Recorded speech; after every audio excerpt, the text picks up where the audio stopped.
হোয়ার WH কোয়েশ্চেনের অন্যতম সদস্য। হোয়ার শব্দের অর্থ হচ্ছে কোথায়, এবং কোথায় দিয়ে প্রশ্ন করলে পাই আমরা অ্যাডভার্ব। তো প্রশ্ন থাকবে ইন্টারোগেটিভ গঠনে, উত্তর হবে অ্যাসার্টিভ গঠনে। হোয়ার যদি প্রশ্ন থাকে কিভাবে উত্তর দিতে হয় সেই বিষয়ে আজকে আলোচনা। চলো দেখা যাক। নাও নাও হোয়ার, হোয়ারও কিন্তু অ্যাডভার্ব, অতএব এও কিন্তু কখনো সাবজেক্ট অথবা অবজেক্ট নহে। তাহলে কয় নম্বর সমীকরণে প্রশ্ন হবে? 2 নম্বর সমীকরণে। যেমন বলছি যে where does she live now. Where does she live নাও।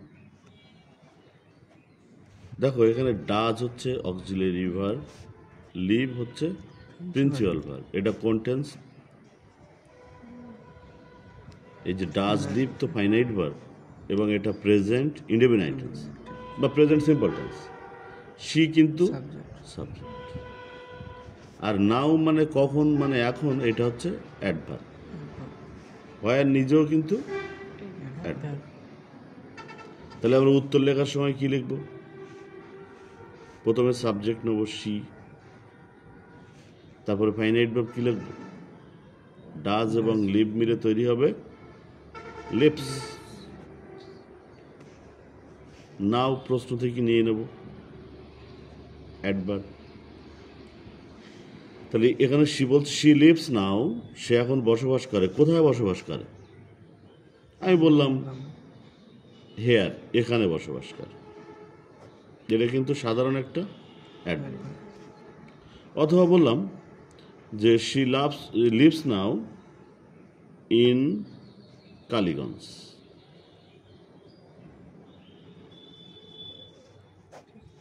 এটা কিন্তু প্রিপজিশনাল ফ্রেজ। কোথা হতে কি হবে? Adverbial phrase. আবার বললাম যে হোয়ার her father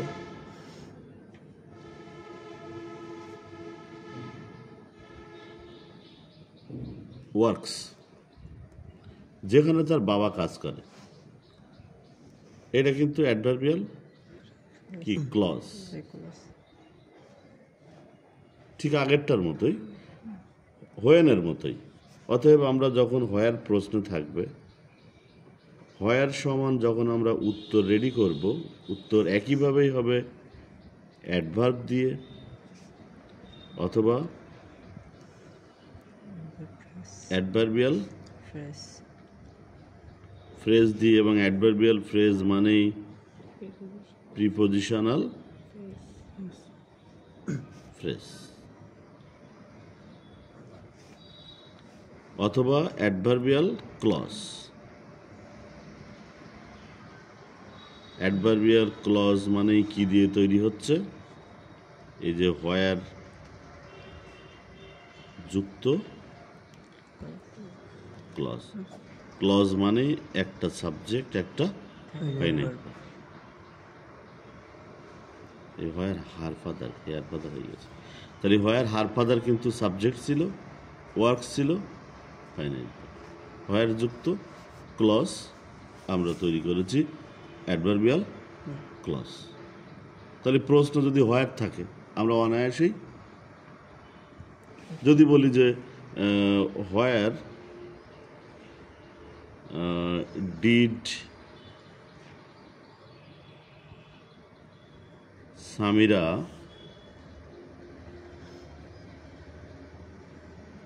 find her lost bag. Samira কোথায় পেয়েছিল তার হারানো ব্যাগটি? এখানে আগে তোমাকে খুঁজতে হবে কি ফাইনাইট ভার্ব, টেন্স কোনটা? ডিড আর কি ফাইন্ড কোন টেন্সের সাথে মেলে?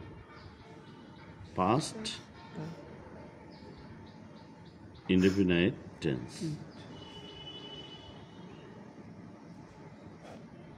তাই না? ডিড সাহায্যকারী ক্রিয়া, আর ফাইন্ড হচ্ছে মূল ক্রিয়া। তাহলে সাবজেক্ট কোনটা? সামিরা। তাহলে উত্তর লিখবো কি? সামিরা সাবজেক্ট, ডিড আর ফাইন্ড মিলে কি তৈরি হয়? ফাউন্ড। মনে করো তোমার পরীক্ষার হলে মনে নেই যে ফাইন্ডের ফার্স্ট ফর্ম কি, ইডি যোগ হবে না কি হবে, তখন তুমি কি করতে পারো? এর বদলে লিখতে পারো ডিড ফাইন্ড, ফাউন্ড অথবা ডিড ফাইন্ড। তারপরে হার লস্ট ব্যাগ, এটা অবজেক্ট ছিল, দিয়ে দিলাম। এটা ফাইনাইট ভার্ব অথবা এটা ফাইনাইট ভার্ব। তাহলে Samira found her lost bag কোথায় পেয়েছিল? মনে করো আমার বাড়ির সামনে। তাহলে সামনে ইংরেজি in front of. In front of কিন্তু একটা প্রিপজিশন। ইন ফ্রন্ট অফ কিসের সামনে বললাম? আমার বাড়ির সামনে। তাহলে মাই হাউস, এটা কিন্তু প্রিপজিশনাল ফ্রেজ, মানে অ্যাডভার্বিয়াল ফ্রেজ। উত্তর হয়ে গেল। এক একটা প্রশ্নে আমরা ইজিলি 2 মার্ক পাব। মনে হয় বুঝে গেছো হয় থাকলে আমরা কিভাবে উত্তর দেব, বুঝছো না? Thank you very much.